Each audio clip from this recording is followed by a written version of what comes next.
ایک شیر کی خنزیر سے ملاقات ہوئی۔ خنزیر نے کہا مجھ سے لڑو۔ شیر نے جواب دیا تم ایک خنزیر اور میرے لائق نہیں ہو۔ اگر میں تمہاری بات مان کر تمہیں قتل کر دوں تو کہا جائے گا کہ شیر نے خنزیر کو قتل کیا، اور یہ کوئی فخر کی بات نہیں ہے۔ اور اگر مجھ سے کوئی نقصان پہنچا تو یہ میرے لیے عار ہوگا۔ خنزیر نے کہا اگر تم نے ایسا نہ کیا تو میں جا کر درندوں کو بتاؤں گا کہ تم نے مجھ سے لڑنے کی ہمت نہیں کی۔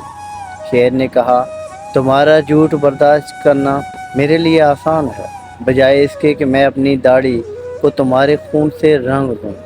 بعض لوگ اس قابل نہیں ہوتے کہ ان سے دشمنی کی جائے۔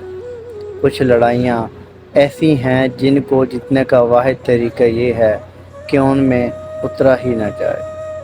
جب آپ نیچ لوگوں سے ان کے طریقے سے لڑتے ہیں تو آپ ان کے ساتھ برابر ہو جاتے ہیں۔ اگر ویڈیو اچھی لگے تو لائک اور شیئر ضرور کیجیے گا۔ جزاکم اللہ خیر۔ السلام علیکم۔